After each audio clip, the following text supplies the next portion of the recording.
How do I look? Here we go. Here we go. Now we're going live. Now it's live. Now, like Philip Schofield, the old show. Do you guys remember Going Live, the old show? Do you remember that? Yeah, I remember that. Yeah. Yeah. No, I'm too young. I'm too young. Oh, really? Oh, so you guys remember then Swap Shop with Noel Edmonds? Multicolour Swap Shop. Yep. Right, here we are, ladies and gentlemen. Welcome to another edition of the Highbury Squad. And what a happy Monday this is. Holy smoke, Batman. Who'd have thunk it after such a horrendous season in the Premier League and Arsenal sinking to all sorts of lows. We start off the season with Unai Emery as manager. We replace him in December with former captain and player Mikel Arteta. Koscielny left at some point in the season. There was an issue with Mesut and Kolasinac. They were attacked on the streets of London. We've had issues all over the pitch and off the pitch as well. But somehow, some way, the Arsenal managed to get to a final. And in the end, they won that magical FA Cup again. And joining me today, you can see them in all their beauty and glory. Don't they look good in purple and red? Who are you? Come on. Who are you? Who are you? Super Kevin Campbell, welcome to the show. Good to be here. Lovely Sophie and a radiant Princess Una. Very radiant these days. May I say love agrees with her. So does walking in the mornings. And in the evenings. And in the riding in the evening, walking in the morning, riding in the evening. Kevin Campbell. No, but you do. Yeah, you're always on top, aren't you? So always. Got always on top, my love. Wow, things just got very hot in here. A little bit like a Aubameyang second goal. He's so lucky he's in Manchester, I'm telling you. He's so goddamn lucky. Yes, hello, everybody. Welcome to the show. We are a little bit unprofessional today, probably like normal. And we are just buzzing. And this is going to be the happiest pod we've done in God knows how long. Ever. I don't even know. Ever. Since I just don't even know. No, it's going to be my happiest pod with you ladies. You can't even speak properly. With you ladies. With you ladies, my happiest pod. Sisters. Listen, no, with the ladies, because you're ladies today. Oh, I haven't been called a lady for a while. You're ladies today. Let me. Okay, you two, because once you two get going, it's absolutely hilarious. So I'm going to. All right. Rein you back in. Here we go. Are you guys ready? First thing I want to know before we get into the game is, for me, the game was on at 9:30 in the morning. So I started early, as you can imagine. You know, got on the old Bloody Marys and the mimosas, but not too much before the game because I enjoyed the game. But then after I took a nap, and then I woke up and I was like, wow, we really won the FA Cup. It was like I still had a whole day ahead of me. So what did you guys do after we won? I want to know that before we get stuck into the nuts and bolts. PG, you sent on the WhatsApp group, I don't know what to do with myself. So what did you end up doing with yourself? But I want to tell you what happened all day. I cannot not tell you what happened all day. Okay, after. You get the chance after. After. What did I do after? Yeah. The win, yeah. Cried, apparently. There were a couple of times, but spoke to my dad, apologised to the neighbours. Oh, actually, though, that was the next day. Then they told me a story, which was funny. I didn't do anything. You know, I don't really drink. Me and my other half, obviously, Aguna, we just literally went on social media and just enjoyed. And, you know, we weren't there. No one was there, obviously, except Ian Wright, who was just brilliant. So I sat in front of the telly taking pictures like I would have done if I was at Wembley, because I got the most amazing pictures. I swear, one of my pictures, you were everyone taking pictures off the TV, is what you're saying? Yeah, I mean, literally, I just sat and just as soon as like he lifted the cup, everything. Before he lifted the cup, because my brain kicked in for a change. Normally, you know me, I'm not that brainy, but I was like, I need pictures. it needs to be like I was there, because I've got albums of Cardiff and, I haven't got the Champions League. So I didn't. Wembley. Yeah, I've got Yeah. 2017, 2004. I don't care that I wasn't there.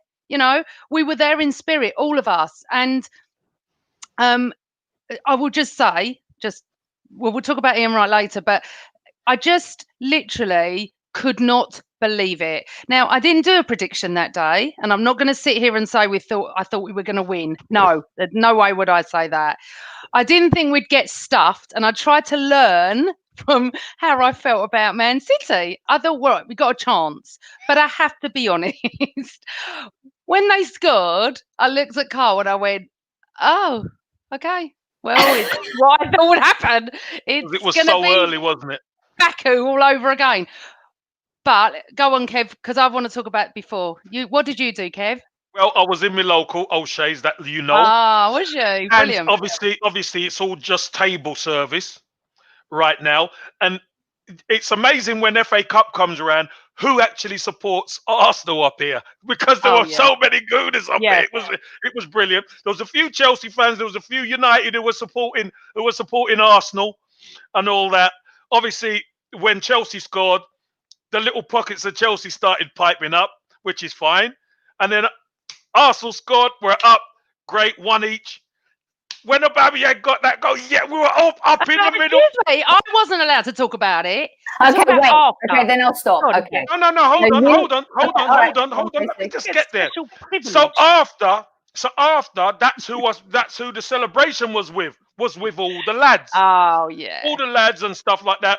Sat down, met a gooner who's up here working. His fiance was with him. So we sat there and we reminisced. And I was on FaceTime and I was on social media and I was just absolutely buzzing. You were buzzing, I remember. I'm still buzzing now. Yeah, right. Absolutely. Okay. Like, I can't stop smiling. I know, it's so true, because I woke up this morning happy. Yeah. And I'm thinking, isn't it? It's a Monday morning. Okay, so how sad are we that football makes so much happiness?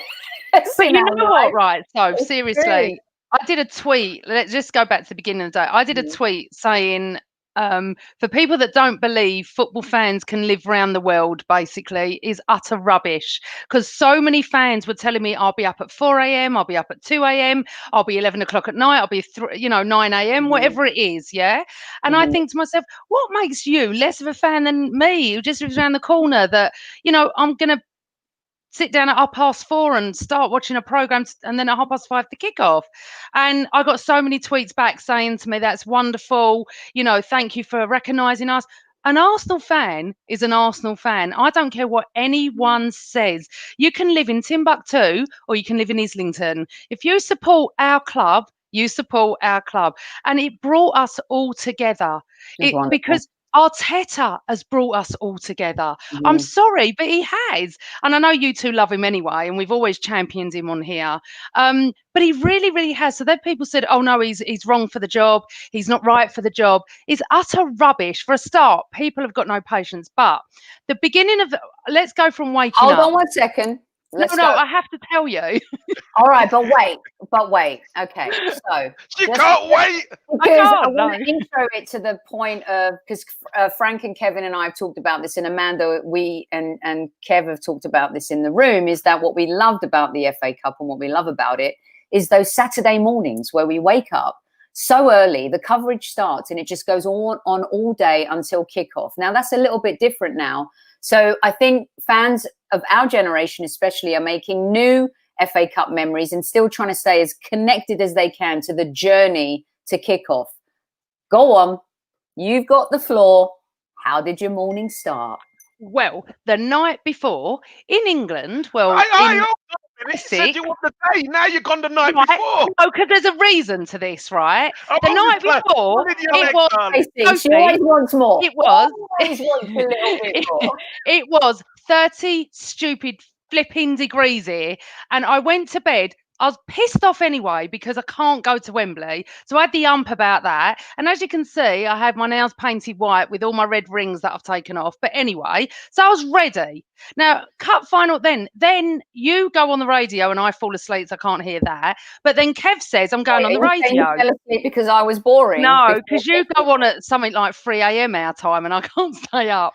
So I was like, okay, so that I was wake a up. 10:30 appearance, babe. Oh, yeah. I can't remember what I was doing Friday night. I don't know what I was doing. 6:30 in the morning. I listened to you. I listened to you. Was it? Oh, but I listened to you and Frank, and it was brilliant, right? 2 hours later, that started me off because you and Frank get on well, and he's a great guy. I know he's Chelsea, but he is a great guy. And I was listening to TalkSport, and I was like this. I was like fidgeting. It's 5:30. I've got to wait to 5:30. What do I do? Normally, I'd be getting ready. I'd be messaging my dad. What time are you picking me up for Wembley? You know, like we'd be out and about. We'd be gone by midday anyway. The latest. We'd have eaten in Wembley anyway. That's Wembley. So I got the ump. So I went, I'm going walking and I can't talk to anyone. I didn't have and I got my headphones on that I got for my birthday and I put my yellow ribbon on and I was like a bit like, what's that word? Like a bit hyper. I think the word is hyper. I was walking and I even did the wrong route because all I was doing was thinking I need to meet some gooners en route. I just need to talk to someone. I'm so stressed and plutzing. But I had a fabulous, beautiful early morning walk. It was so hot here anyway. But it was weird because I was still getting happy birthday wishes for Thursday. Now, we never play football, competitive football, near my birthday in my history of being born, right? So we always have the Emirates Cup, but I don't class that. So it was a weird feeling. I was thanking everyone for my birthday wishes.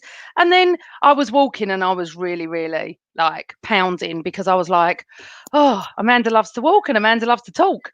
But I had music on. I just did it. And Tears for Fears, Everybody Wants to Rule the World is my new song at the moment because it come back into my life. And I pound up this hill to it. And I was like, we need to rule the world. I'm standing on top of a hill and I'm going, this is us now. It's like 9:30 in the morning. And then the rest of the day, I did not know what to do with myself. So my neighbours had like a barbecue going, right? And they've got low fences and I've got this top, but I've got the East Stand. So I wore the yellow and blue. I've got my yellow and blue ribbon on. I'm sitting I'm looking at the garden. Sorry, you don't know, but I'm sitting in I was pacing. It was like I was going for first day at a new job or something. I just couldn't sit still. And thank God the heat was getting a bit lower. It was still very hot. And then I'm like, there's a big difference between 3 o'clock kickoff and 5:30. And then I'm going, what time's the programme? Right, 4:30. I'm going in at 4 o'clock. I'm going to calm down. I'm going to sit in front of it and I'm going to try and get a bit of, tweeting all day, Facebook.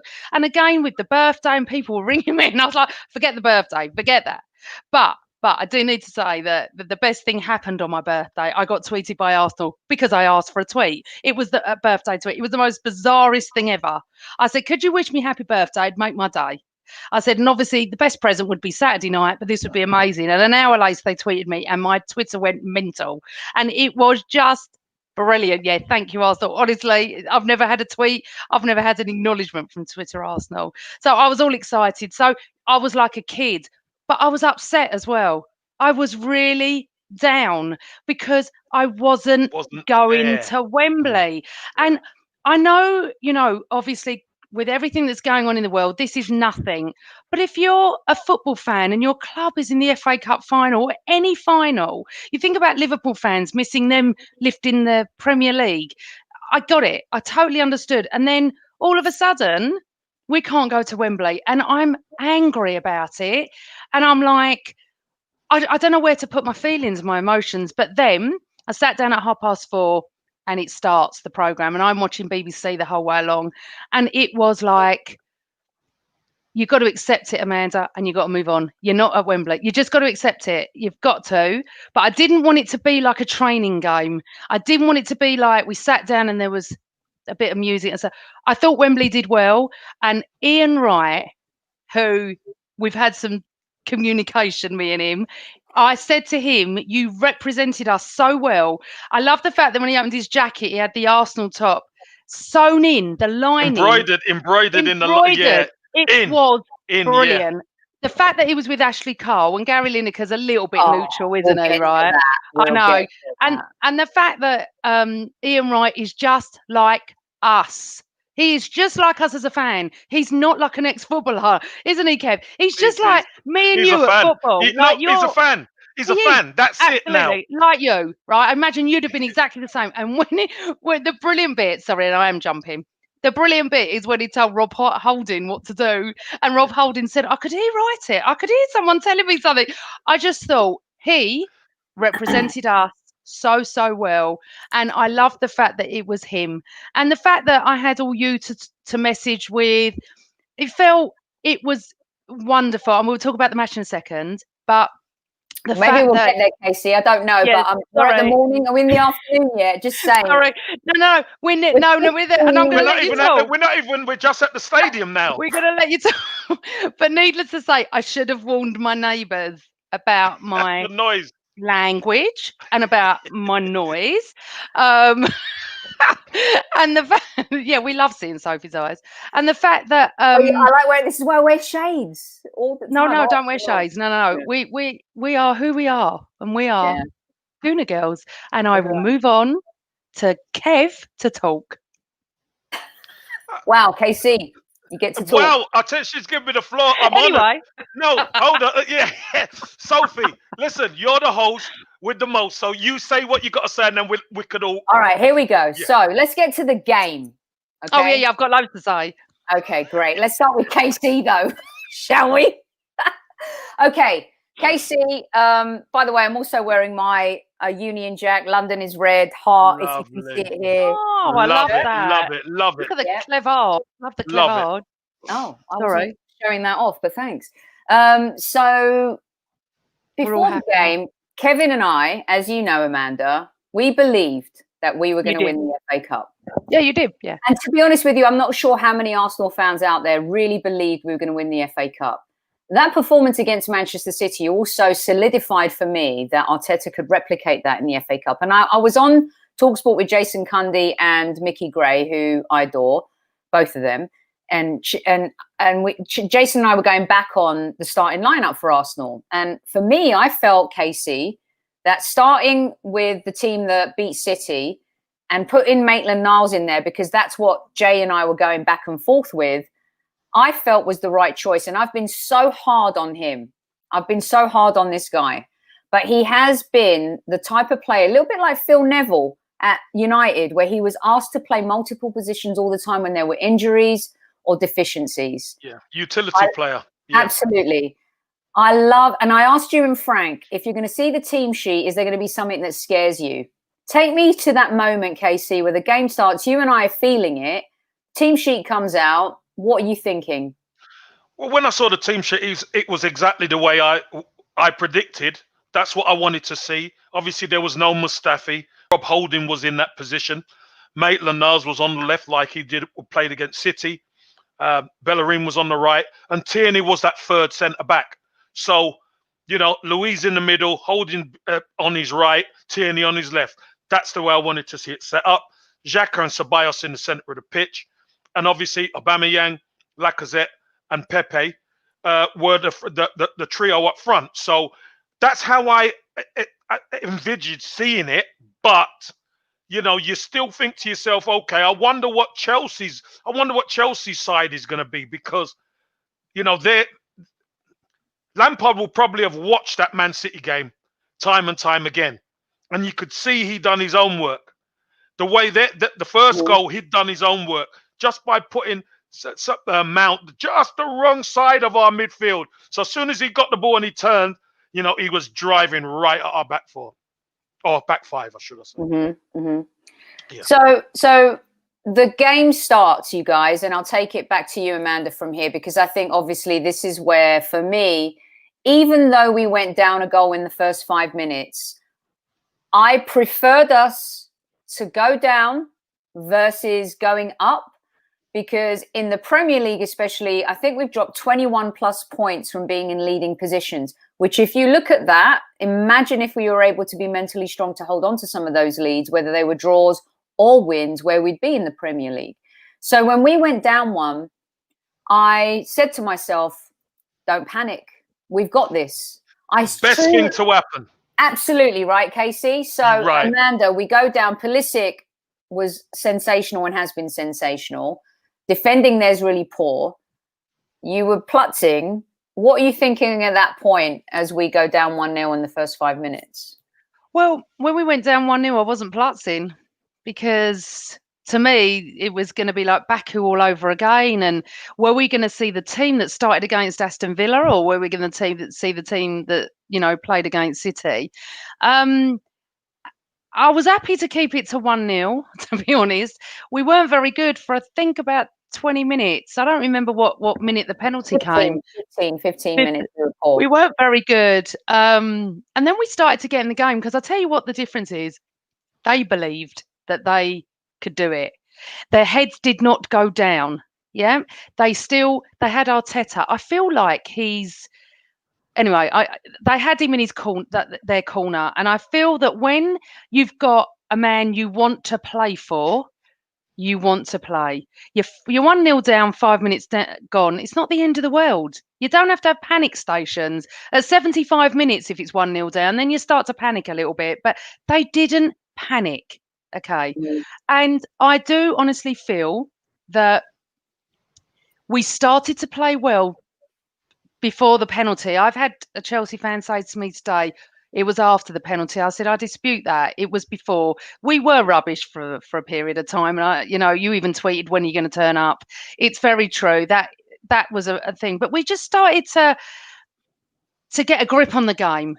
Okay. And for me, I thought we've got a chance. I'd never sit here and say I thought we were going to win or anything, but I was happy just to get it to extra time at a draw, if I'm honest. And I thought the reason he hasn't picked Saka is to bring on Saka, fresh legs, fast. He'll just do their defence because their defence isn't great. And, without Mustafi being there, Rob Holding made a couple of mistakes. And then we just started to get our game together. And so we've got more control in midfield. Yeah. Well, you know how Kev and I felt about Pepe, and I know how you felt. We just said, give him time. He needs time to settle. He's a young man, it's coming into a new country, a new league. We know we've discussed all this. I felt he played really well, and I was really proud. Breakout game. Honestly, if he'd have got a goal, that goal, we'll get to that. It's amazing. Yeah, amazing. He was man of the match for me. Well, there was a few, wasn't there? I mean, we often say about Aubameyang that sometimes he has a real bad game and he misses so many chances. On the build-up, and yes, it was a penalty, and I could not believe it spent so long deciding whether it was inside or outside VAR. It just ruins the game, this VAR shit, doesn't it? But we have to live with it. And I was going, it's outside, it's a penalty, it's inside, it's a penalty. How long does this take? I'm not being funny. How many times do you need to see it? Right, anyway, so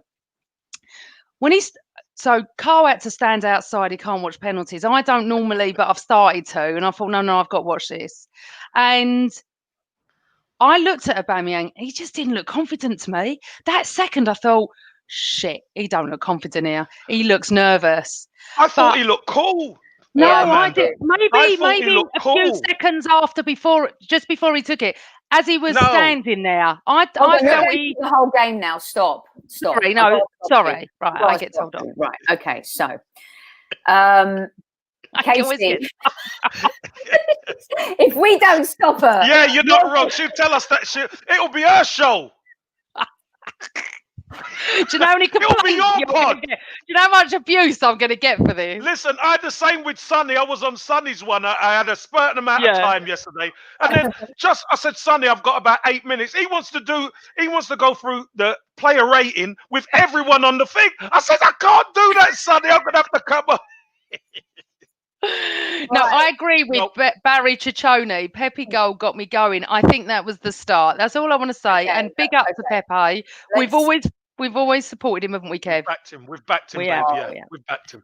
Listen, you guys know that my bitching and moaning in WhatsApp works. It does, actually. Yeah. Because it started, and then all of a sudden, listeners, she moans about a player like she's like gone mental, and then he'll go and score or do an assist. I knew we'd do that. I told you. See, it works. It works. Get But my anyway. gunners out. Get my gunners out. Let's get so- to the penalty. Wait, Because I think we should discuss it. we're going to discuss it, but let's just so we go 1-0 down. I think at that point there's some panic for some fans and some fans not. 15 minutes, it's one of those games you start wondering. But as we've seen, 2014 FA Cup final, we go down 2-0 to Hull. Don't panic. Oh, yeah. All right, don't panic. Remember And for me, this FA Cup was just as important as 2014 for different reasons, Casey. Yep. That over-the-top ball, and this is what I want to talk about, because so much of the conversation beforehand was, I think, how are Arsenal going to cope with the speed of Chelsea up front, and also especially on the flanks, when you have someone like Pulisic and his interplay with Mason Mount. That was going to cause us the biggest problems. And then, of course, Giroud, who we took completely out of the game. Let's talk about that. Kieran Tierney, Mikel Arteta had to have, and he tried it in the City game a few times, and it worked and didn't work in some areas. And I think sometimes we got caught offside and sometimes the players weren't reading the play. But that over-the-top ball worked to a charm, did it not, in this game? Well, or was the nucleus to get us started? Yes, we adjusted. I just want to say, during that 15 minutes where we didn't play so well, Martinez made a couple of saves there to keep us in the game. He made one from Mason Mount where he's tipped it around the post, which was a fantastic save, and one that got shot straight at him and he had to get the rebound, which were brilliant. But once we got a foothold into the game, I think they liked that matchup of Aubameyang running off the left in behind Azpilicueta. But obviously you need a quality player to deliver that ball, because so many times you attempt that ball, it gets cut out, and Tierney played it perfectly right over the top. You see Aubameyang open up his speed, and when it's a foot race between him and Azpilicueta, there's only going to be one winner. He gets the goal side of him, and Azpilicueta, we know he's going to try and get back goal side, but he impeded him, he fouled him, it's a penalty. But that was a ball that made me think, brilliant, because Pepe, if you remember, done it a bit on the other side with Alonso a couple of times, and Rudiger, he done it, and he had some good skill, but we didn't quite get anything out of that. But when Aubameyang got it, it was deadly. So that was an adjustment that Arteta made that we capitalized on, and it was fantastic to watch. And I think for me, this is what I loved in terms of seeing how Arteta approaches games, is his coaching capabilities. Of course, this is why he's paid big bucks to have these influences in the game, you guys. And that, to me, the over-the-top ball, it's not a ball that we've played often in the last few years, really, is it? We're definitely a play to feet. And this is something that used to be part of Arsenal's history quite a bit. But you always have to have that plan B and that other option.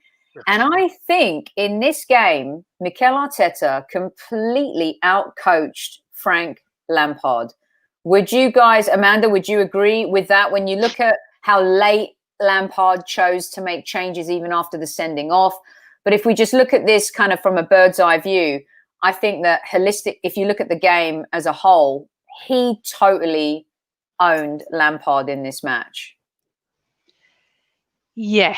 Now, the thing is, right, Arteta has played under Wenger and has coached with Pep.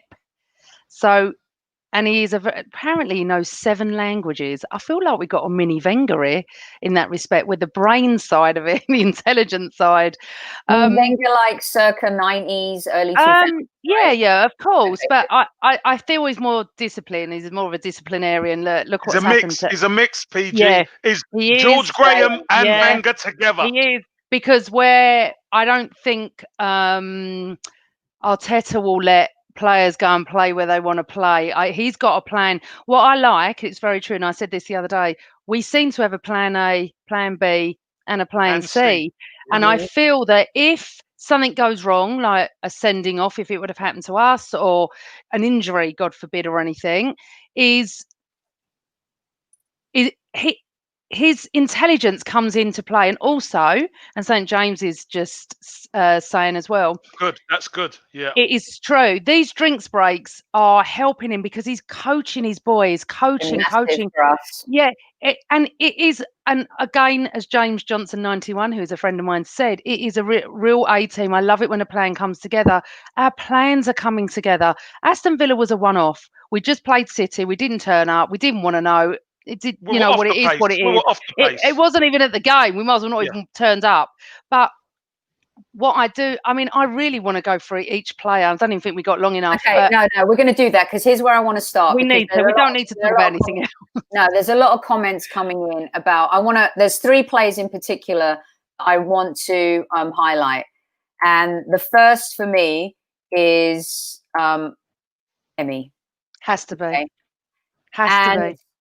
When guys, what was the game? I'm going blank. What was the game where Leno got injured? Who were we playing? Do you guys remember? Brighton, and it was a snidey tackle. Do you remember? We all went mental. It wasn't snidey. It was snidey. He done it on his own. A push. He done it on his own. No, he was pushed by, what's his name? I can't remember his name. Mopay. Sorry, Kev, it was snidey. He didn't need to do it. Amanda, it happens every game. Come on. We're gonna park that. It wasn't. He was a centre forward. I think he trying to create an opportunity for himself, and I don't think that he had any intention of hurting the player. Right, but when he went down, we panicked, you guys. If there was a panic, that was the panic. We were like, "Oh my gosh!" What, when he hurt his back, Emmy? Well, when Leno went. No, you mean Leno? Sorry, I thought you meant in the cup final. Oh God, yeah, we all panicked. Right, and then Emmy comes in. He's been the boss. He's been the Don, Casey. Can you please, and seeing his old videos, his journey, his humbleness, the clip of him talking about not caring about money when he's like coming out of the tunnel. Casey, talk to me about playing with players like this in your career and what it means to a player like Emmy. And let me tell you, there are a lot of Arsenal fans right now who are saying what Don is saying and what Neil was saying. Number 1. Listen. I'm gonna tell it here, Sophie, Amanda. You're hearing it here. I hold my hands up because I did not. I could tell you, I did not believe in Martinez like I do now. He's proven it to me that not only is he qualified for the position, not only is he good enough for the position, he's actually proving to be more secure than Leno. He's better with his feet. He comes for crosses, doesn't punch things. He comes and catches them, which actually takes a lot of the pressure off the back four. He's a good shot stopper. And you know what? He's been at the club 10 years, and his journey, when I know about his journey, listen, Don 1 says Martin is, for me, number 1. Do you know what? I think we've got 2 number 1s, but I think Martinez starts for me. I think if you did go on. Big decision, because there's a lot of people in chat as well saying, and you know, you've had the question on Twitter from fans. You know, some people say we can sell Emmy to a club now for 20, but some people are saying we could sell Leno for X. Who's the number 1 at Arsenal now?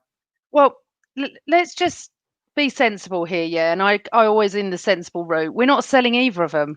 I'm sorry, neither of them. You have to fight for your place. And Martinez has fought for his place. And do you know, for the first time in many years, I felt secure with Martinez in goal. I felt calm. You know, like our defence, Keystone Cops after time, and then they're brilliant. You can't ever. But with him, when he saved from Mason Mount, and I just thought, I wasn't shocked that he actually saved it. Where, look, I love Leno. And it's a lovely, lovely problem for Arteta to have. But what I would say is, how could you possibly drop him? What would that do? They're only starting again next month. It's not 3 months away. It's about a month. How could you possibly say to Martinez, well, Leno's back now. I mean, I don't think Leno will be fit by then anyway, but, you know, he's my number 1. I think Arteta's shown that by dropping Ozil, that he will drop his big name players. It doesn't matter who you are. He plays you if you're good enough. doesn't matter who you are. And I think as well, no, I wouldn't take it, Barry Ciccone. I would not take 50 million. I wouldn't. Because I would. 50 million to rebuild our squad. Whoa. If Martinez gets injured, then where are we? I'm we sorry. have to get another keeper. We have to get another keeper. But you're not going to keep Leno happy. You're not being on the bench. He's going to want to start. It's going to be a Szczesny situation. We'll have to wait and see, but maybe he'll swap them with the Europa. We're going to have cup matches. They're going to come thick and fast because the season's starting a month late anyway. So we have to really, and I agree with Don Juan as well, he does control the area really well. Leno was a couple of times when he came for balls from corners, it was a bit worrying, if I'm honest. Yeah. Where Martinez, I don't feel like that. But let's just talk about Martinez as a person. Not only did he make me cry when he came on for an interview and then Aubameyang cuddled him, I welled up. And then when he was talking to his family on FaceTime, sitting on the side, I was gone. I was gone. I mean, I cried a few times when they sung Abide With Me, because that I love at Wembley anyway. I was gone. I was absolutely like fuming I wasn't there. And then obviously the game kicks off. But Martinez is number one for me next month. End of. I don't have a discussion. It is calming. Okay. Thank you, Premwood. I'm not calming. That is calming. I was like, KC, someone's saying Amanda's calming, or is Martinez calming? Listen, you don't expect me to be calm now. You should have been here Saturday night. Honestly, Carl wanted to video me. I would never. I went mental when he started videoing me. But no. At a stadium together watching again. I would never watch the final with you at how home. much I feel like Martinez about that. I feel like that about Tierney. I'm like, I love this kid. I love him. He's one of the best players in his position I've seen in years there. And the fact that he's so humble, he doesn't give a toss about anything about football. That's it. Football is right. I could rave on about that. Okay, we're going to get to him. So at the end of the day, it's night. We all know that. But at the end of the day, Arsenal do have an important decision to make, because Leno's going to be number one, and Emi knows that he can be a number one, and he's talked about being a number one. Now, in an ideal world, if you're building a squad to be competitive in the Premier League again, you need two really good keepers. We're going to have Europa League football. We're going to have the domestic cup competitions. We're going to have the Premier League. How wonderful would it be to keep them both and try and maneuver the chess pieces in the outfield? And we'll get to that. Yeah. But before we get to that, here's my number two player I want to praise, Maitland-Niles. Oh, yeah. I am going to say on this show right now, here we go. That lad the hardest of times. I have said that he is becoming the jack of all trades and master of none. Nothing. Yeah, you said that. Early in the season, I couldn't see it. I wanted him out. I wanted him sold. But, Casey, you know especially this, and Amanda, we've talked about this. When a coach comes in who manages to understand your DNA as a player and gets who you are and where you want to go and what you want to be, but also convinces you to become something in a team that is greater than yourself. Maitland-Niles, Casey, just take it away. Wow. Sophie, let me just tell you this. I'm eating in the pie because I've given him such a hard time. And that's allowed. But that's what we want as fans. Right. Yeah. We give one player stick. We want them to prove us wrong. So we have to eat a bit of humble pie. But this is what I will say about Arteta. Arteta has challenged every member of that squad. Don't forget, he dropped Maitland-Niles out of the squad and he was training away from the team at one stage because I think his attitude wasn't quite right. Obviously, they must have got it together and spoke, and then he brought him back into the group. And look, that hug he gave him again after the Man City game was a manager saying, see, I told you can do it. And then that performance on Saturday was amazing, was immense. Again, so huge. Out of position. He's out of position.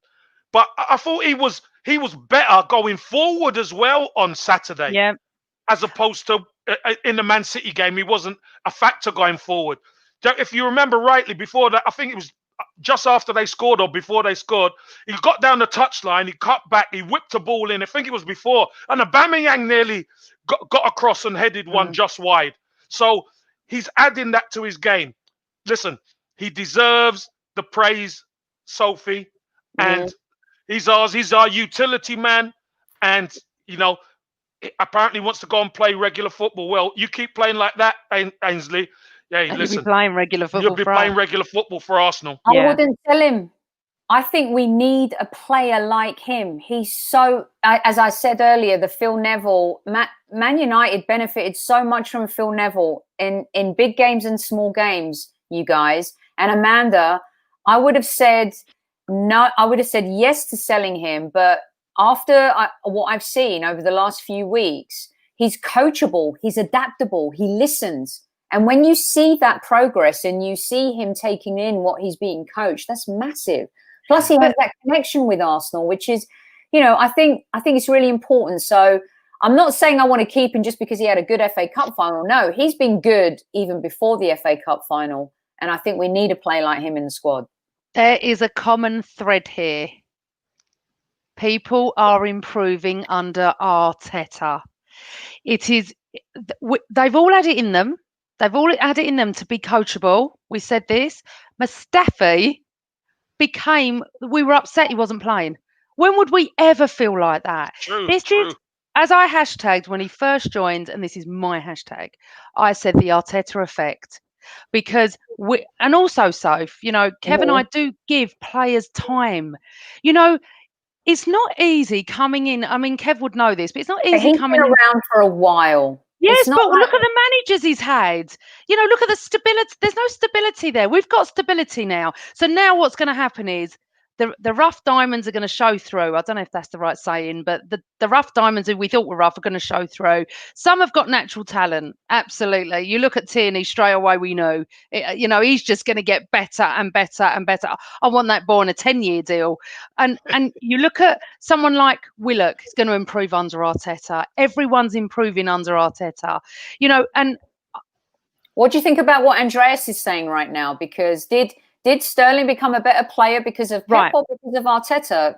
Listen to it. I've got a lot of City friends, and they don't all know each other. I've got different lots and when Arteta signed for us, they all were gutted. They said he was the main man. This is what they're saying. They're season ticket holders at the Etihad. They said he wasn't the man that put the cones out. He was the one that got the team together, brought the team together, and he coached. Hands on. They absolutely, but these are all different City friends of mine. As I said, they're not one group. And I got message after message saying to me, "You're so lucky what you've got." And I said, "I'm happy. I was very happy when he signed." But I feel that we can go places if Arteta's backed. We all know this. Everyone's saying the same thing. He will have to get rid of a few. Unfortunately, the Ozil situation looks like it's over and he'll be gone. I'm assuming. Fortunately, not unfortunately, babe. Well, it's time. I mean, it's in order for this club to move on. I feel unfortunate because I think I don't understand why he couldn't work with Arteta. I don't know. Maybe he wasn't in Arteta's plans, but we have to trust the boss. We used to say, in Arsene we trust. In Arteta we trust. I trust completely. What I want to say is, when you have a boss that you want to work for, 110% you give. If you have a boss you're not keen on, which is, I'm assuming, Ozil, you don't give any. You don't. You're not interested. You don't give your all. I'm going to move it along a little bit. I think Niles has gotten a lot of love. The next player, KC, for me, he's not been at the club a long time, but when you, a little bit like Podolski, there are certain players that come into the club that have an immediate connection and impact with the fan. I don't know if it's because of their simplicity in that we hold Tesco bags too. I don't know what it is about Kieran Tierney, but that kid I just want to wrap him up in cotton wool and put him on my windowsill and keep him safe forever. What a kid. Pressure. What a baller this kid is, Casey. What's your take? My take is he's an old school type footballer, because he played the left of a free at the back on Saturday. He can play left back and he can play left wing back. He can play three places equally as well as each other, and nothing phases him. He's tough, he's strong, he's fit, and he uses the ball very well. And we know he suffered a few injuries early on, didn't he? And you know, Yes. it was I was difficult worried. for him. It was difficult for him to adjust. But boy, have we seen his quality or not? You know, we know what good players are like, especially at the back. But he is one of those players. He'll be at the club for the next 10 years. He should be anyway, because you won't get a better left back moving forward now in the Premier League than him. That's for sure. Or a left-sided player, definitely. He's special. He's a special talent. And Archie brings on a good point. Yeah. $25 million, which right now looks like a steal. Pounds, not dollars. Early on, we were very worried. All right, pounds. Gosh, currency of the world.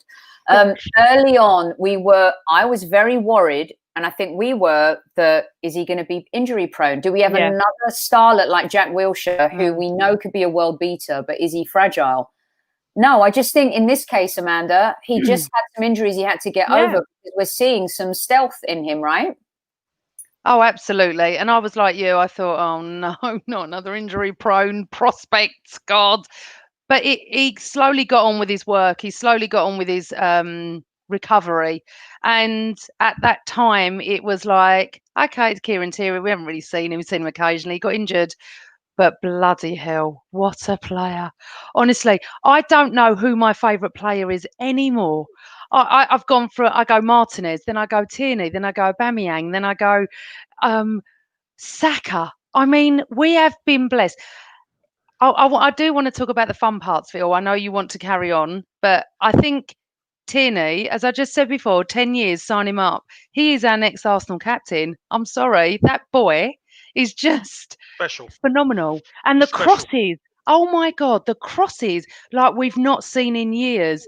And there we go. See, I said he's I can't keep up with the comments on Tierney right now. It's the one that's really sent everyone buzzing. Because he is so humble. He really doesn't care about the fame and everything. He walks in with a Tesco bag. And the fact that he did that picture and the fact that he tweeted, and you know what I loved? Big up to Celtic. Honestly, big up.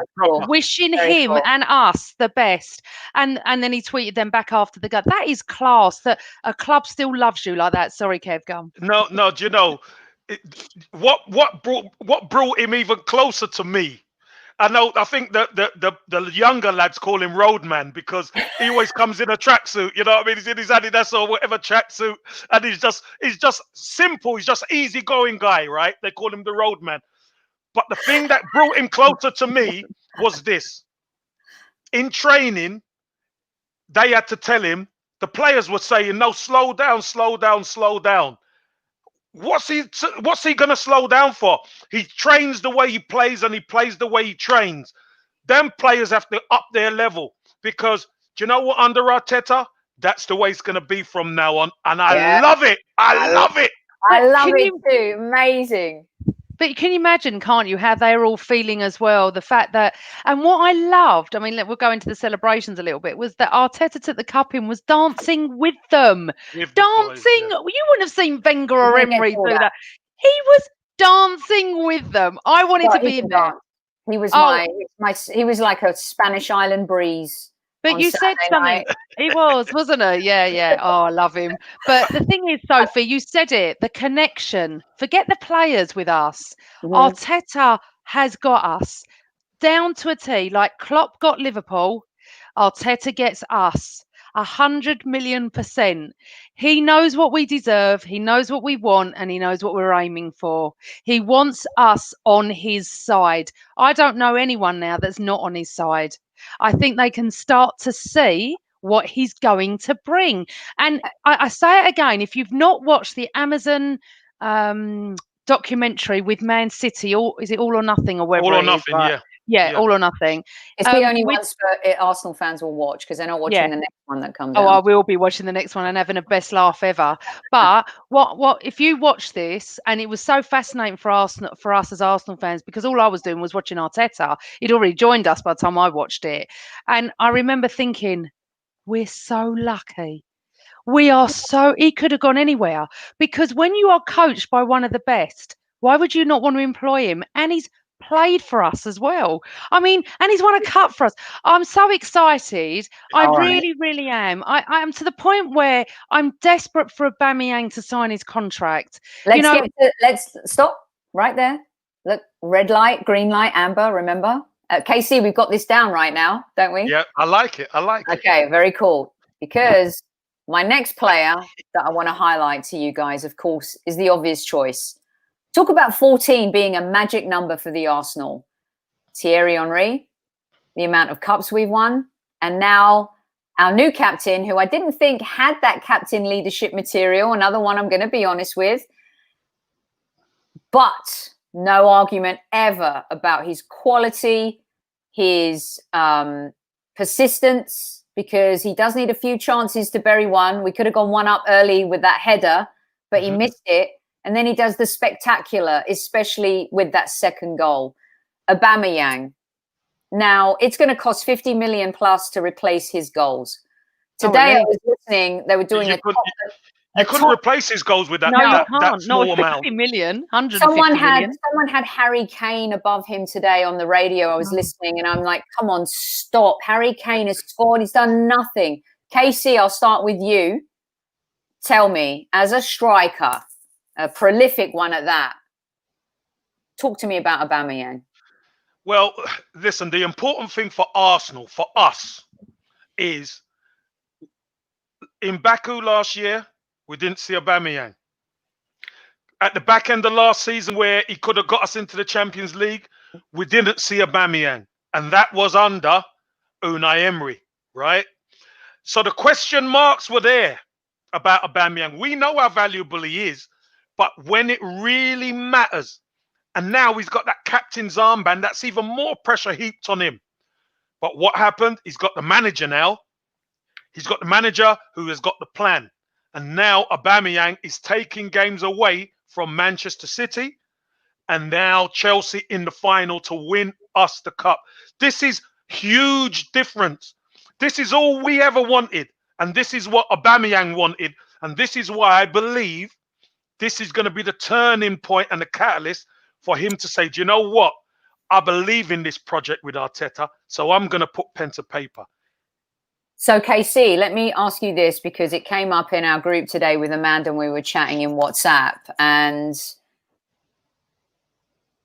his post about my manager, for me, I was like, why would you post that? Because he'd be a fraud after if he then moved on. But at the same time, would he be a fraud because he's taking another opportunity? He's the king at Arsenal. He's not going to be the king. It's cryptic. He's not going to be the king anywhere. No, I don't agree. I think it's emotion. No. Sophie, Amanda, let me just tell you this, Amanda. Let me just tell you this. You go on, Kev. When you play the game, and even though you've won, you still know your position. I tell you why. Because let me just explain why. Aubameyang done an interview after the game and they asked him a question about the contract and he wouldn't commit. Now, he could have easily said something there. But what player does after a big game? No, hold on. Exactly. No. If it was emotion,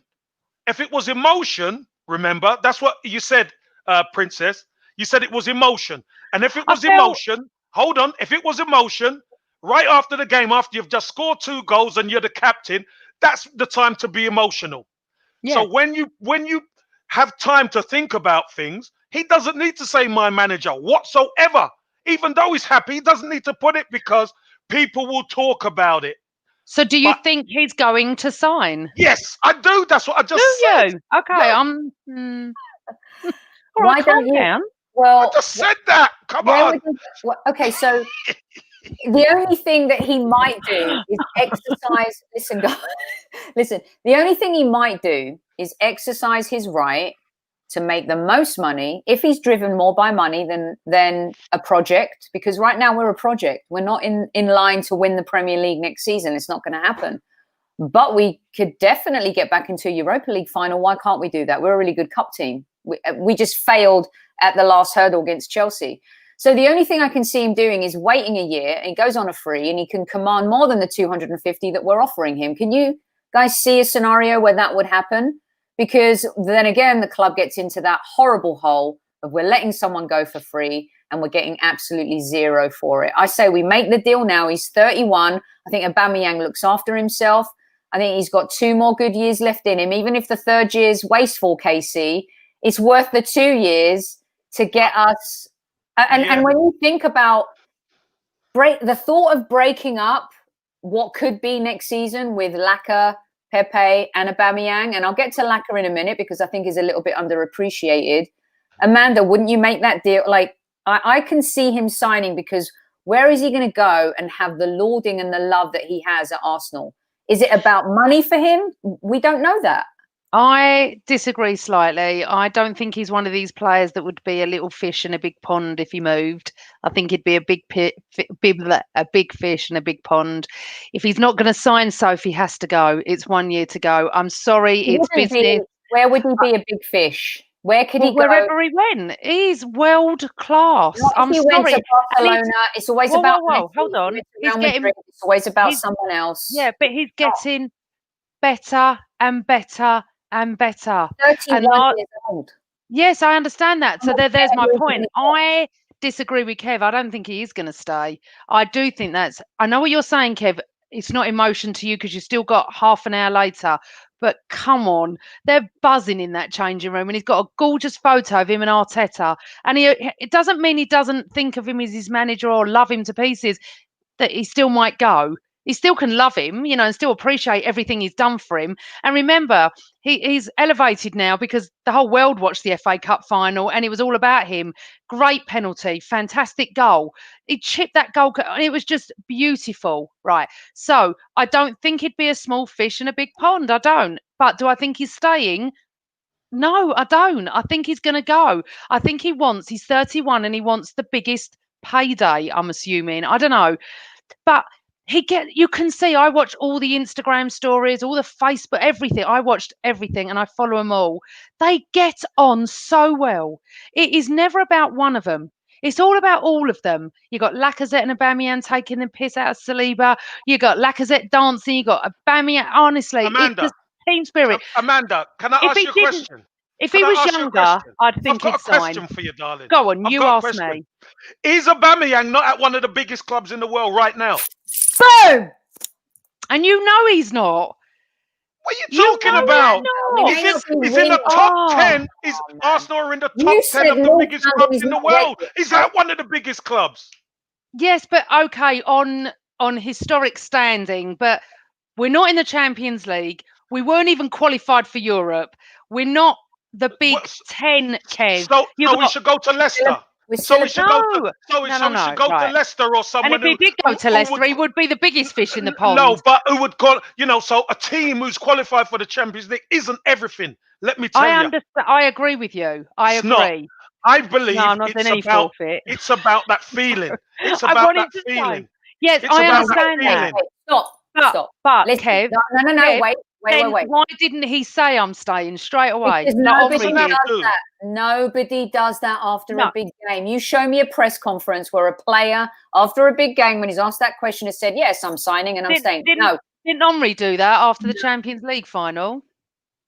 I don't remember that. He made the whole season about him, and then after the final, he signed. Look, number one, let me tell you what the key is here. I hope he'll sign. Don't be apologetic, Rishi. Also, I do too, Rishi. I'm desperate for him to sign. I think Gary's right. He loves living in London. Here's the key for me. If Arsenal sell Lacazette, Aubameyang goes. Yeah. It is his brother, isn't it? That connection. Yeah, it's fantastic. They love each other, and I love that. This is why I want to shift a little bit into Lacazette, and we may go a little bit over time. Do you guys have time to go? Let's go over time. All right, let's do it. Let's just go. I've got loads of stories, yeah. I love it. So, Lacazette, some fans, I believe that he splits the fan base, right? Why though? Hold on, and this is a great question, PG. Very good. Why? Because I sent you, I don't know if I sent it to you guys, but last night on my segment on TalkSport, I talked about how he is kind of our Firmino. Salah and Mane get all the credit and all the plaudits, but they will tell you straight up they cannot do what they do without the movement off the ball with Firmino. Off and on the ball, but mostly off the ball, and what he does. Hold the line. The only reason I'm arguing is Liverpool fans. Let me finish. Aubameyang and Pepe eventually, because Pepe still, as well as he did, I still want to see more from him.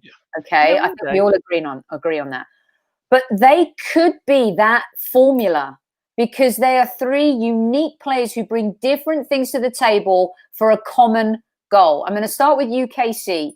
Lacazette, to me, is so underappreciated, mostly for what he does off the ball. He's a very smart footballer. He has moments where he can change a game.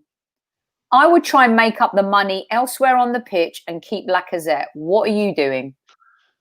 I just think Lacazette has suffered a little bit with his confidence because he's had a couple of injuries and he's come in the team and he hasn't really been hitting the net regular. I mean, scored an absolute scorcher against Spurs, didn't he? Which was, wow, like the old Lacazette. But he hasn't been consistent. And I think that's been the issue.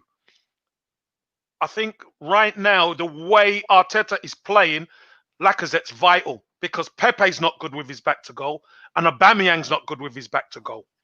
I think Lacazette's the only player we've got it's a great who can really do that hold up. That's what Firmino does. He does the hold up play, and bring other people into the game, and then balls start getting played through for the quicker boys, and they get all the glory or whatever. But I see what Lacazette does.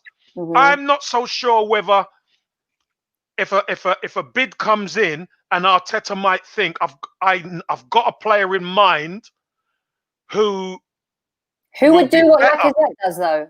But I'm just thinking he might have a player in his head who he thinks could do that job and be probably more of a threat. Because I tell you this much: if you put somebody to do that job who was 6 foot, 6'1", 6'2", then that gives you a bigger presence in the box to be able to cross the ball. So you've got a threat in the air as well, if you get my drift. So you just never know what's going through Arteta's mind. I love what Lacaz's doing right now. Of course I do. If he stayed, I'd be happy. But if Arteta saw it fit, because there has to be some casualties, if he saw it fit to replace Lacazette with somebody else, that somebody else, obviously in his head, would probably be doing that job better. So let me spin it this way to Amanda in that, look at the progress we've made. This is the thing when I look at Jurgen Klopp and Liverpool. Now, I'm not saying we're their quality or we're there yet, but they had a project. It started 4 years ago. We know where they finished in the league before they got where they got to. We know what they needed in order to improve their team. Once they got that, they built, and we've talked about this before, they went front to back. Alisson and VVD were the last of the pieces. The last pieces, weren't they? So when you see Auba, Lacazette and Pepe and the chemistry they're building, Amanda, we'd start from, I'm not saying like if you get a quality player in, of course you can hit the ground running, they can have a major impact, but there's also a lot to be said about chemistry, camaraderie and building something and then selling players and having to start from scratch. We've got to be really careful about a mass exodus and losing some momentum here that we're slowly building with Arteta. Amanda. Look, I don't get the actual unhappiness with Lacazette. I just don't get it. I think he works goddamn hard. I think he is the silent hero sometimes where he gets slaughtered. But what I wanted to say was Liverpool fans rate Firmino as high as Mane and Salah. They know he is the linchpin. Okay, I can't even get my word. Sensible Liverpool fans.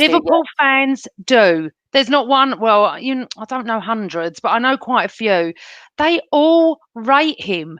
They know how good he is. But for some reason, our fans don't rate Lacazette. But we are building. If you keep Lacazette and Aubameyang, you watch Pepe go. Because he feels like he's brother in arms with them, doesn't he? You know, the three of them. I love that. Aubameyang is... I don't think Arteta wants to sell Lacazette. I don't. Lacazette does the hard look. Funny enough, I was just about to say that. Lacazette does the hard work. Yeah, he's the grafter. We need Lacazette there. I never get upset when he's playing. I'm quite happy he's in the team. because it is right. It isn't the Firmino because he is classed as great, but for some reason our fans, and I gave up in the end. That's what our fans need to recognise, that he is our Firmino. Well, but that's up to them as long as Arteta recognises it, which he does. You know, yeah, Amanda, don't you think with success, the better we start getting, the fans then start to embrace people a lot more. And the collective. I'll tell you what will change Lacazette's fortunes. That creative midfielder who can run with the ball, who could pick a pass. That will change, because you know what that will do? Exactly. At times that will allow Lacazette to stay up the pitch. Yeah. As opposed to coming deep to link everything all the time. That creative midfielder will get the ball and turn, and then he could be sliding Lacazette in. So listen, I love Lacazette. I love what he does for the team. I am preaching. So I love that. I love. We're all on the same page with Lacazette. Listen, just because he cost what he did, and your goal ratio might not be what you want. It's not always about that. Deeper in terms of what he means to the squad, which brings me on to something else, Casey, and another player that I think in the area that you touched on, because we'll get to the defense eventually, but that midfield. Two players. That midfield. I think our midfield started off horrifically in that game. We were all over the place for the first 15 their minutes. first goal, they just went through us. They just went through us like butter. Well, we weren't even there. No, it was really bad. But Dani Ceballos, another player who fans have been divided over, has been given a hard time. I don't think a lot of us, at the beginning, the Burnley game, we felt like he set the world on fire. And then after that, kind of went a little bit downhill. Then again, Arteta comes in. Dani Ceballos becomes his, would you say, not David Silva, but he becomes his, who's the player, the comparable in the City midfield there? Gundogan, thank you. He becomes his Gundogan and bosses, and I feel has bossed several games for us, not only several games, but games against big teams. Yeah. Katie, I'll start with you. How important is it this deal gets done with Ceballos? Yeah, I think obviously the full signing, I don't think it's going to happen, but I think we'll secure him for another year on loan, happily, which I'll happily take. He's a year in now. I think early on it was trying to get to grips, because playing in Spain and playing in the Premier League is two different things. It's a different game. Great to see him adjust. And again, as Amanda said, these players are getting coached by Arteta and improving. They're getting coached by this young manager, and they're all improving. I've got to say the man beside him as well, Granit Xhaka. In our first bad 15 minutes, the first time, do you remember the ball got played into him, and he got nicked off him because he was taking too long on the ball, and you just go like that. Oh no! Oh God, yeah. What was he doing? Exactly, Amanda. But what happened? They adjusted. And this is the great thing now. Xhaka had a decent game. And you know what?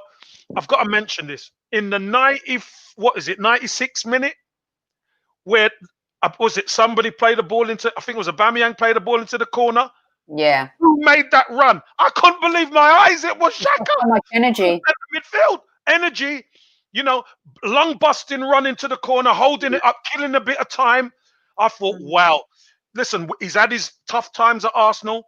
And I'm still not happy with him at times, but I agree. I have got to say, hands up, he's been quality. Him and Ceballos as a two has been real quality in that midfield. So, Amanda, can we go through an entire season with relying on Xhaka and Ceballos?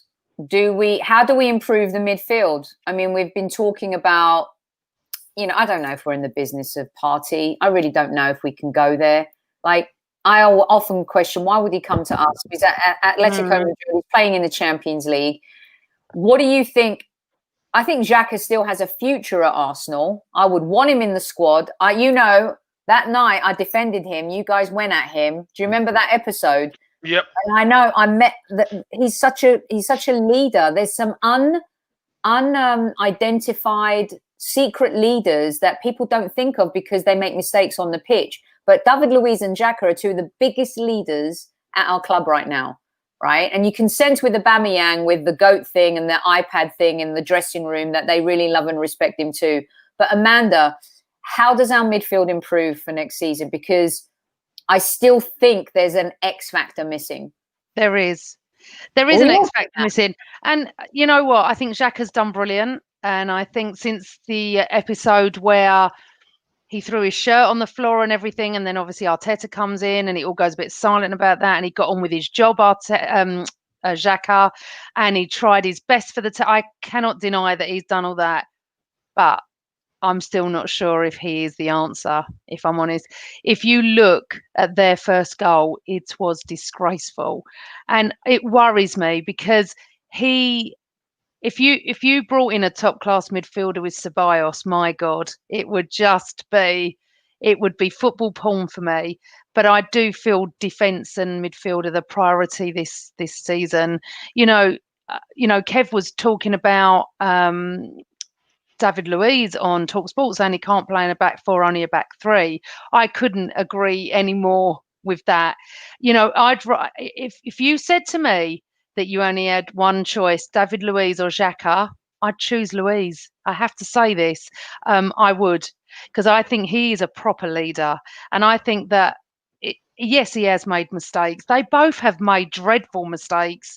But Xhaka's not the answer for me, and I'm probably gonna get lambasted for saying this. No, I don't think you will. He has improved and he's getting better, but I don't think he's the answer, if I'm honest.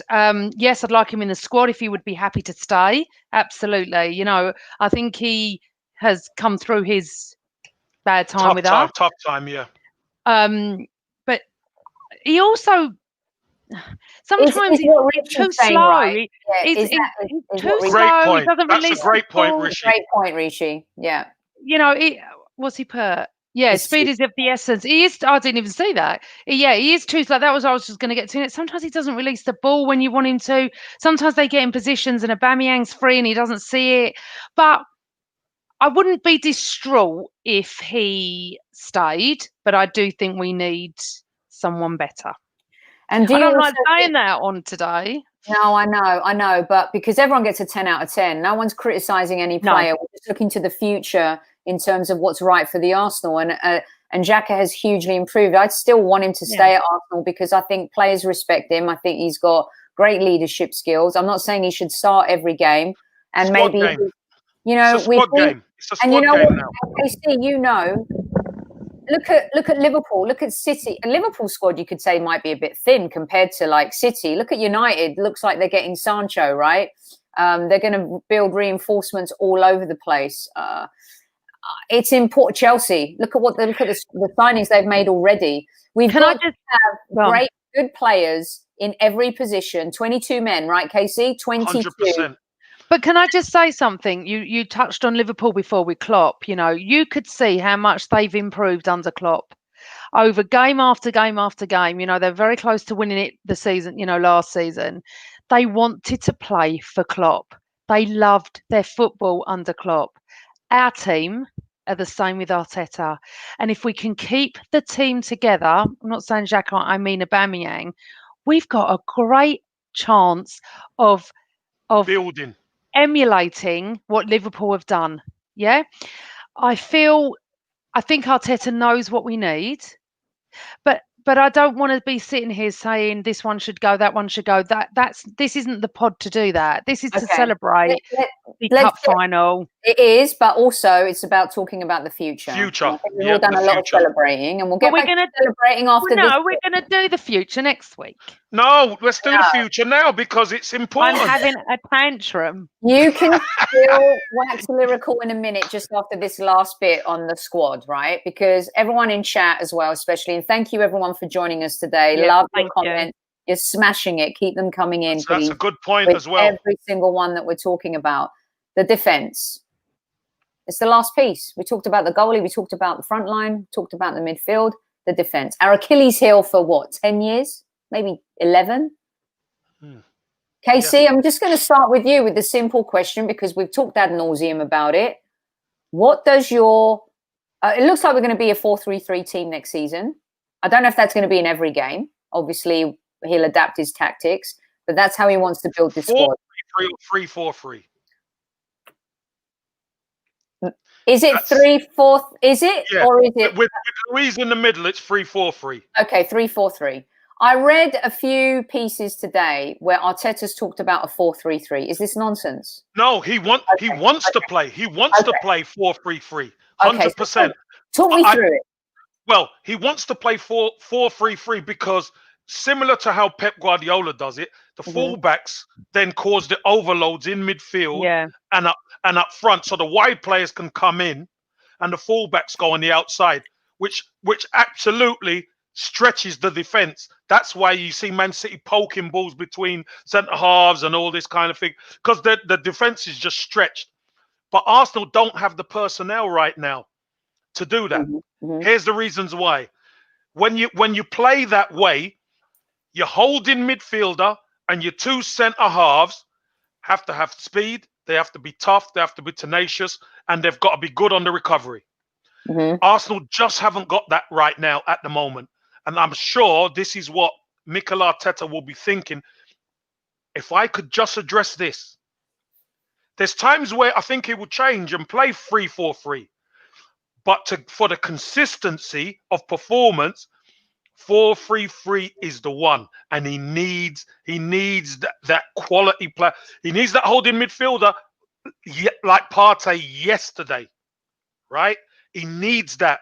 But he also needs another centre-half, whether he thinks Pablo Mari, who's injured, who I think we've signed now, he's going to be the answer or whatever. I still think that holding midfielder is the key, and probably another centre-half with speed. We need somebody with speed because when you play like that, you press high up the pitch.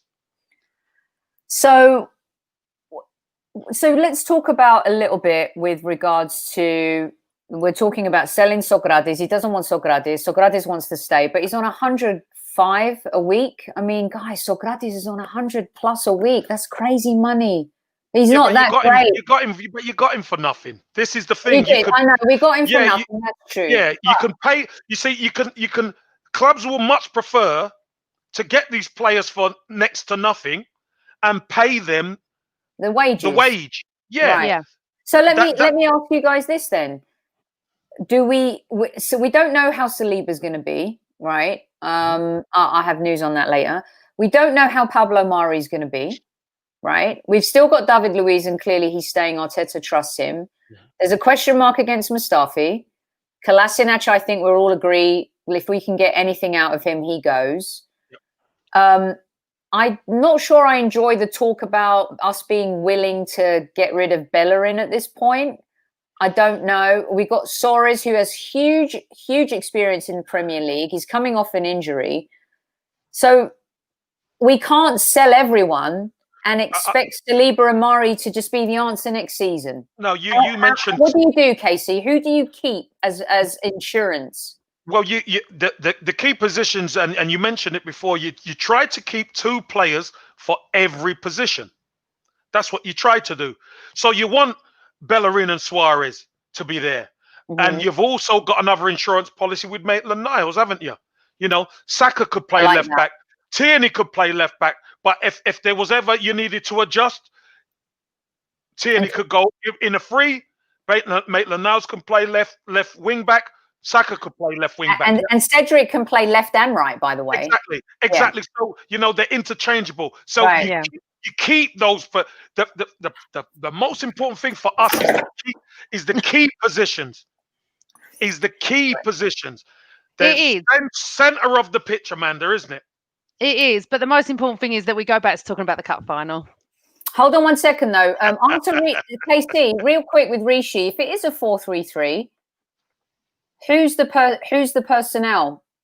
Like based on what we have now, and let's say we haven't even gotten to like the Coutinho and whatever. We talk about that next week, Amanda.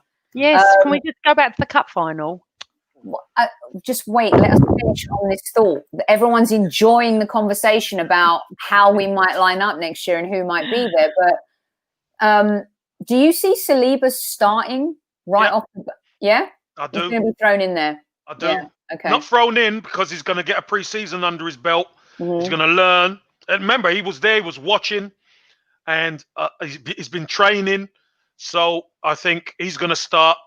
And I'm going to throw. Louise might start the season, but he might not end it in that back four. But I don't think he'll end it. I think Pablo Mari might be the one if we don't sign a Gabriel or Magales or whatever. If we don't sign another centre half, it might be Pablo Mari with Saliba. And Pablo Mari is going to be that elegant, defender.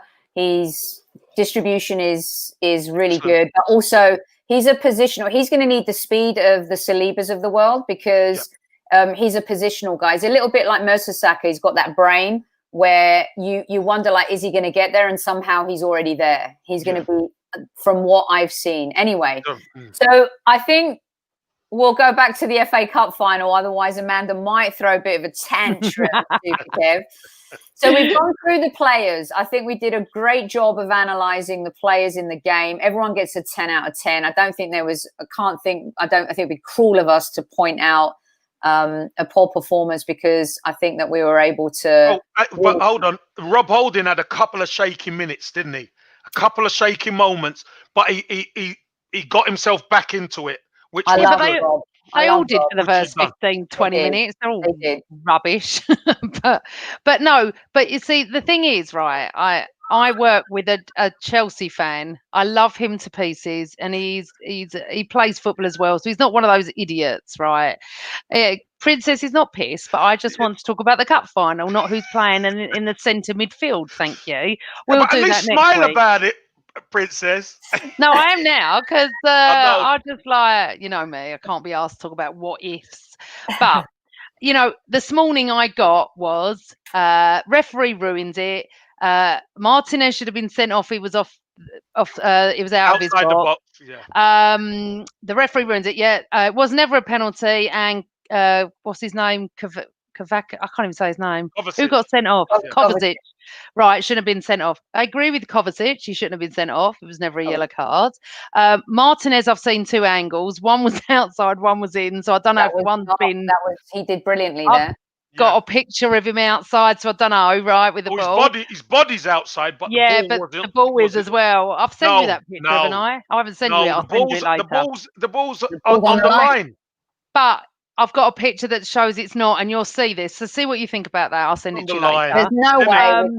Also, it was a soft penalty, and I argued about that, and I said, and he said, fair enough. If it was Chelsea, I would have gone for it. All the softness there. Whoa, wait a second. So I sat there, I let him go on, and I just went, well, you know what? There's a little bit of karma, isn't there? I said, because your mate Jorginho shouldn't have been on the pitch at the Emirates when he went steaming through and beat us and scored to win the game. I said, he should have been sent off before then. You wouldn't have beaten us. I said, oh my God, decisions, that's the word. Decisions are swings and roundabouts through the whole season. Do you remember that goal we got? I can't speak tonight. You can tell me I can't speak. Talked off. You've just been holding it all in. Could have been it, Daniel. There was a Photoshop photo of him proposed. Right, Daniel could be right. I don't know if this is Photoshopped. Anyway, the decisions that go against us, the main one that I'm still pissed about is Callum Chambers against Crystal Palace. I think it's Crystal Palace. When he scored a decent goal, would have won us the game. Socrates scored. Oh, was it Socrates? Socrates scored. Chambers got fouled. That's right. And we lost. We drew the game or lost the game, and that lost the 3 points. Yeah, and I was so angry about that. But then you look at that and you think, okay, how many times has Xhaka gone off when he shouldn't have, and it wasn't a yellow? I know most of the time it is with him, but you know what I'm saying. Unfortunately, we don't run the ref. It's not our fault. And I said to him one thing here. You didn't have a shot second half. How can you blame the ref for that?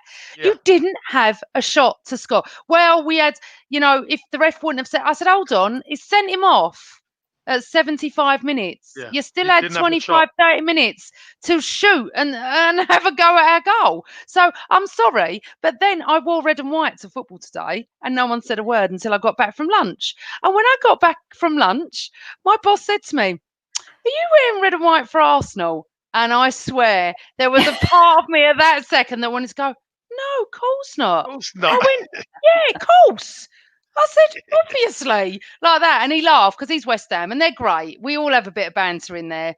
But the great part is that if this had been the other way round and we were Chelsea and they were Arsenal, right, I wouldn't have argued about the penalty, definitely about the foul. Martinez, well, I would have just said my team didn't shoot second half. I would have straight away said it. You didn't have a go at us. You know, you turned up at that match thinking you could walk it because we were poor. We had one great game against City. We'd lost to Tottenham. We were shit against Villa. You know, we weren't great, were we? To be fair, Against we had Watford, we were Watford all it was over the place terrible. in the end at Watford. Yeah. all Yeah. over. So They were and then rubbing their and then hands. we had the best game. The best game of the season still was City. We know that. And then Chelsea, who are just superb, right? And how Not much superb. lauding did Lampard get before this game, you guys? Oh, How he was the absolutely. second coming of management. And I'm You got the always fair. orchestra. He did. I'm always fair though. His interview at the end was good. He did not blame anyone except No, his true. and I am probably one of the only Arsenal fans that actually quite like Frank Lampard. I like what he stands for. I like who he I is. like Frank. I like the family aspect of who is his family. He's a football family. He's a football man. He's Chelsea through and through, apart from the West He Ham doesn't bit. make But excuses. Yeah. I just like Frank Lampard. I like a lot of players that people don't, except Ashley Cole. I'm with everybody on Ashley Cole. He could have redeemed himself on Saturday a little bit by saying, "I've been an Arsenal boy, so I'm a bit torn." He went, "I'm not torn one bit. I'm Chelsea through and through." And I think the best bit was when when we scored and they show Cashley's face. I honestly wanted to take a picture of that when he went Priceless, like wasn't that. it? Oh, it was just brilliant. It was just brilliant. But also, I found out very good news that my neighbours are Arsenal fans because yesterday when I got out the car, my neighbour said to me, "You happy your team won then?" I said, "Oh, I'm really sorry. Did you hear all the noise?" I said, I do swear a little bit and I was shouting a little bit. She said, "Don't worry, all my family were inside." I said, "Oh, I didn't know. You're all Arsenal. This is brilliant. We could have had a party over the garden fence if I'd have known." But This is amazing. Stop. I'm going to stop. It's just exciting. I know you're very excited, which is why I'm managing the process here, because I'm going to get you to one of the most exciting parts of the game. So I love how we started off with the game. We went into the performances, players, and we're back to the game and the happy highlight and the high and the ultimate high of the game. The second goal was vintage Arsenal. Football. Let's talk about rewinding. I don't know, you guys, maybe 3 years, 4 years. We saw a Bellerin that we haven't seen in such a long time. Everyone is lauding the pass and the goal. Of course, the finish was amazing, but that run from Bellerin is what ignited it. And this is what KC was talking about before, Amanda, when you didn't want to talk about what our team should look like next season. No, I don't know. Is speed and pace and having that drive, and especially in the midfield where we expect those players to ignite a lot of that creativity. KC, Bellerin's run started it, but the boys, Pepe and Aubameyang, finished it. And as a striker, what did you think of that Aubameyang? Hey, listen, I'm gonna give everybody watching something to watch. All right, I love it. So when Bellerin picks the ball up, very rarely we know he's very good at going on the outside, but under Pep, if he's at City, he'd go through the middle. That's what Walker does. What does Bellerin do? Gets the ball and drives through the middle. Christensen desperately tackles him. Could have been I think he got the ball, but could have been a free kick because he lunged in. Pepe picks the ball up and is looking to be positive. What I want you to see is Lacazette's movement to take Zuma, just move him ever so slightly so that when that ball gets played to Aubameyang, he can get it under control, face him up, and then shift it back. Because if he doesn't, that first touch, then Zuma's on him and he'll close down the space. but Lacazette just kind of goes through the middle. So Zuma has to be honest and go with him. Pepe plays a great ball, and Aubameyang, listen. That second touch, Casey. The third touch, because he touches it, he takes it inside, and then he chops it outside. And then it's just him and the goalkeeper. I said go. I jumped up before it even. As soon as it gone, I said go, go. Yeah. He put it in. Absolute buzzing. Absolute you know buzzing. What? I had to tweet later on after it all finished saying, I hope everyone remembers what Bellerin did. He just drove through that midfield. And the weirdest thing is, a City friend of mine said, it was like watching City, not just the goal, the game. He said, if I would have not known it was Arsenal, there was parts that you were and I said, we're not that good, but I understand what you're saying. I've never seen Bellerin do that. Yeah. Not a drive through like that. And the fact that not only was that great and Pepe, but that finish, world class.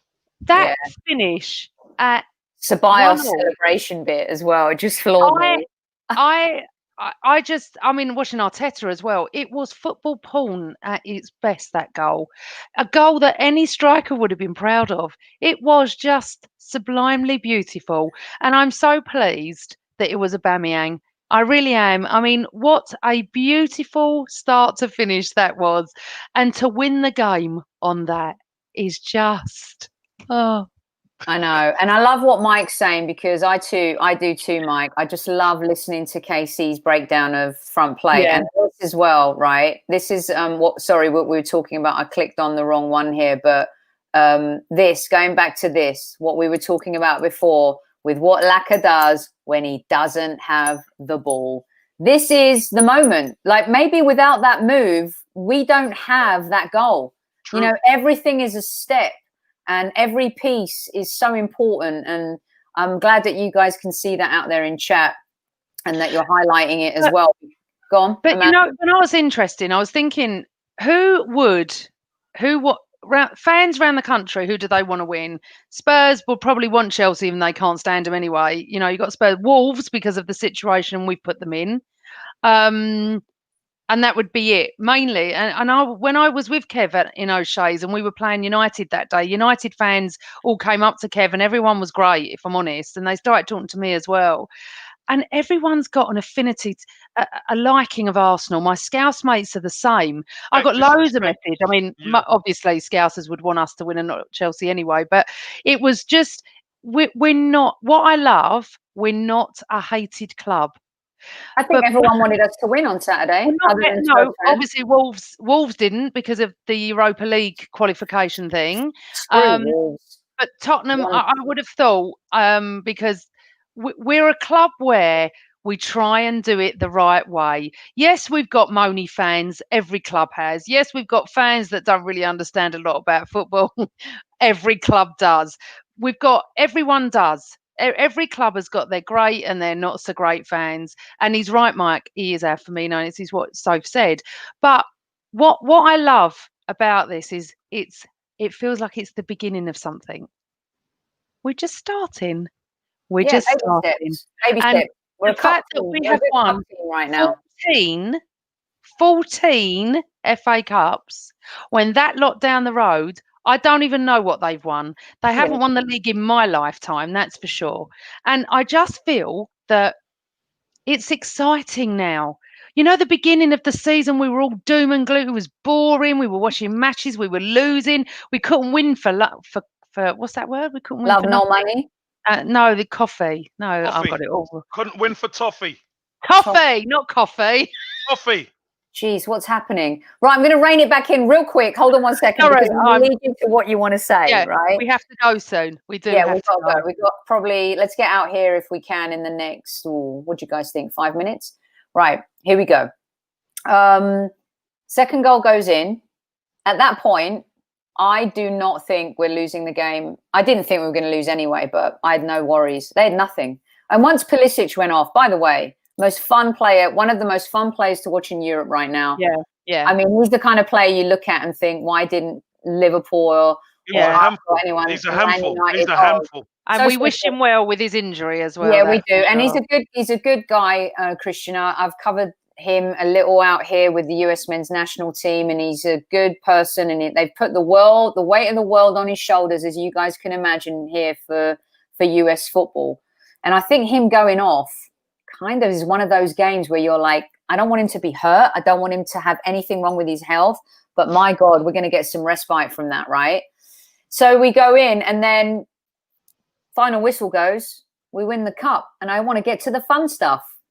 What is a more superb cup dropping moment? Ramos dropping, I can't remember, was it Champions League trophy or the La Liga trophy? Champions League. It was Champions League. Off the bus though, right? He dropped it off the bus. Under the bus.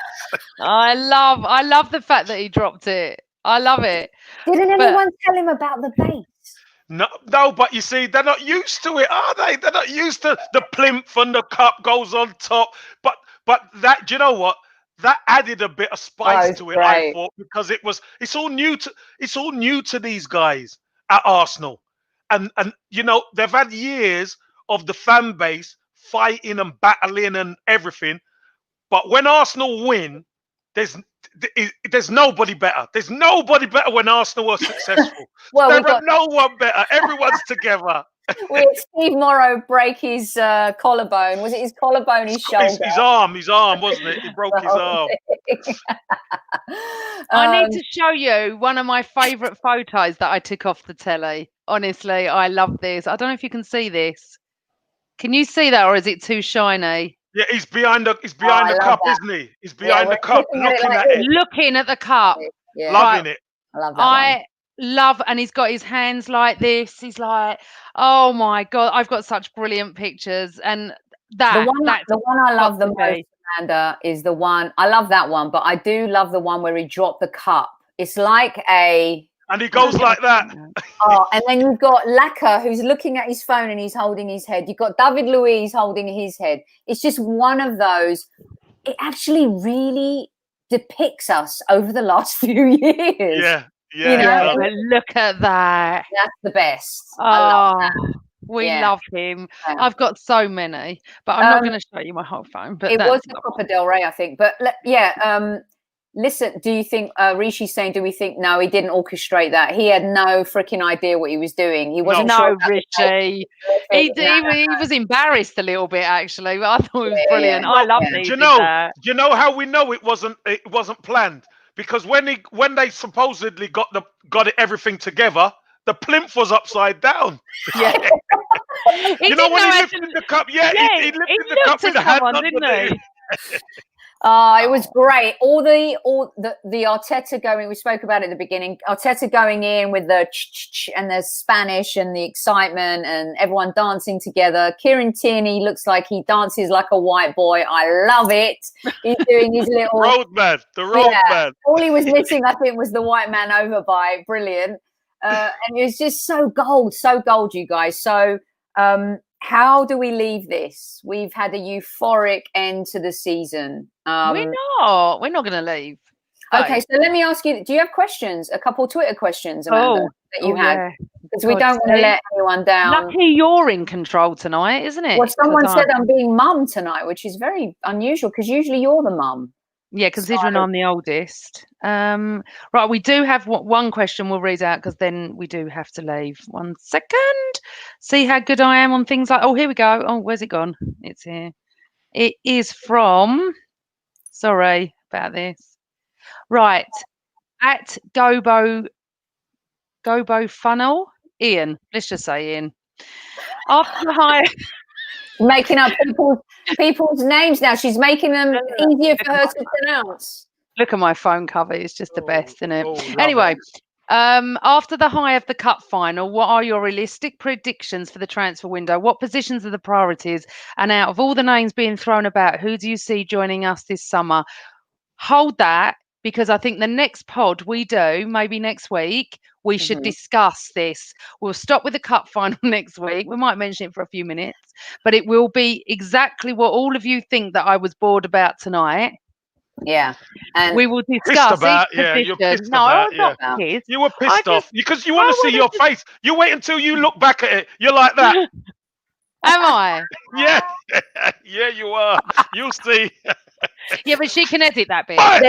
Moving on. No, I won't edit that bit because this is, by the way, it's live, babe. It's already going out. Yeah, I know. So it's just going to go on. We've gone way over. We could talk hours, couldn't we, about all our experiences and how we felt. But, you know, I'm just very excited about Arteta, and I'm praying very soon that we can all go back to football stadiums because God bloody hell do I miss going to the Emirates, and I'm so still upset that we weren't there. Can you imagine Aubameyang scoring that goal? Well, there won't be a parade, but, no, but what do we know about what the club are doing? Are they no idea. I haven't heard anything yet. I haven't seen any. They couldn't do anything because you can't. You have to socially distance. You can't do that. Excuse me, Liverpool put on a CGI freaking X-Men type movie with their little shenanigans winning the league. Well, maybe they'll do something, but you know what we should do. You know what as well? You know do you know what we should do? We should have a protest. And then they could take the cup around, can't they? Make it a protest. Kevin. No, but then they'll take Thierry Henry's statue away. No. Yeah, no. Right, listen. What they need to do, the problem is I think our players have gone away because they've only got a couple of weeks, haven't they? And I've already seen one abroad. So I just when they come back. Well, yeah, I know, but we've only got a month. I mean, we'll have a protest. That's all right. Yeah, I'll do a protest with you, Casey. Yeah, listen, the protesters are the only ones who could have a crowd. Yeah, who can have a crowd. Kevin, so let's have a protest. A protest. We're not doing a protest ceremony. Let's do it. But it's a good protest. You protest up there in Manchester. You protest up there in Manchester. It's a cup-lifting protest. Anyway, moving on. Oh, look at all these lovely comments we're getting from everybody. Great show, guys. Thumbs up, people. Thank you, everyone. Look, hit the like button. Thanks for listening. We've had We're not normally this much fun, are we? Well, no, we're battling most of the time. I mean, yes, but here we are in these happy moments. Look at what a wonderful dysfunctional family we are. We just brush everything under the carpet. We're like Arsenal's defence at times, very dysfunctional, aren't we? Sophie, Amanda, by the way, this is the first trophy I've won with you on the hybrid squad. Yes. Yeah, so it's my first trophy I've won with you. I rub my belly. My little Buddha. So I'm so delighted. We are your lucky charms, Kev. You're going to have to stay with us, aren't you? Well, I'm going nowhere. Where would I be going? Hey. I don't know. Super Kev for a reason, Amanda. To hell mostly, but no, I'm going nowhere. Sing the song. Is it time for me to sing the song, Amanda? Hey, come on. I think we should sing good old Arsenal. I've been singing it a lot. We'd love to hear it from you. No, you don't. No, you don't. Anyway, moving on because I've got the worst voice. Why don't you think She Wore a Yellow Ribbon? I think. No. No. If we all sung it, I might participate. But I think you should sing your Super Kev. She wore a yellow ribbon. She wore a yellow ribbon in the very month of August. Yeah, August, May to August. She wore. All I've done is wear my yellow ribbon for 2 days. Anyway, right. I want to say thank you to you two. I just want to say thank you, Sophie, for bailing me out, for being the most perfect pod sister I could ever have and want. No, she can't sing that. And I want to thank you, So, for being just you. I love listening to you on the radio. You're very different to me. You're quite professional, so that's good. So at least we've got that in the pod. Kev, I love you to pieces. Even though you drive me mad sometimes, Kevin Campbell, I love you to bloody pieces. And thank you for joining us and championing your pod sisters, because it's not easy in the world of football, although I've never found it that hard because I've been going for 47 years. And thank you both for your lovely birthday greetings. I know I don't look 51. I look 52, as someone said yesterday. No. You look young. You look young. Thank you. You do. And I want to thank everyone for their lovely. I couldn't keep up with all the happy birthdays. It's lovely. I love everyone. I love having a laugh. Just because you may not agree with anything that we say. We don't care. As long as you talk to us in a decent manner, we'll always talk back. And that is what we hope we brought through this podcast, is that people get a chance to just, I don't even know. I feel like I'm on the Oscars. I don't know. I wasn't even planning this. I know. I've not even had a drink. Do the share thing where she holds the Oscar and she goes, and now I know they like me. I know. Okay, I do. I love all my friends from abroad. I love you all. I love everyone anyway. I love everyone today. Everyone today. At work, I loved everybody. Everybody. No, I don't really drink, do I? So no, I'm just happy. It's been your birthday. No, I didn't have any alcohol for my birthday. I don't need alcohol to have a good time. I'm afraid I've just never been like that. I just have a good time generally. But unfortunate, all at the same time. I think we've bored I think the last 1 hour and 45 minutes is just, we need to wrap up. You know, like when the coach on the side, move, sprint. Yeah, come on. Well, thank you. You're done, Amanda. Keep quiet now, for God's sake. Jeez, we've had enough of that now. Listen, I love you, Amanda. I love you, Sophie. All the fans, all the Gooners, stay happy. Keep that smile on, because we could smile until the start of the next season. Arteta's going to get it right. Let's believe in him. And hopefully, if the owners back him, we're on the way back. Come on, you Gunners. Come on. Excellent. Super I Kev. love that, Kev. Super Kev. Super Kev, let me just say once again, thank you I know Amanda said it in kind of a roundabout way, but thank you as well from me, the bottom of my heart, for being who you are. You're such a champion for fans. What you've done this year with your new shows and bringing fans to the forefront and learning and having people learn more about them too has been absolutely amazing. I'm telling you, there's no ex-Premier League player on Twitter that interacts with fans the same way you do, right, Amanda? It's really quite amazing. And I just want to say thank you so much for always looking out for us as well. So we really appreciate you. It's been a great season. I may joke about this, but you are brilliant with us, honestly, and you always stand up for us. Not that we need that, but always. No, and I love how we need to stand up for you.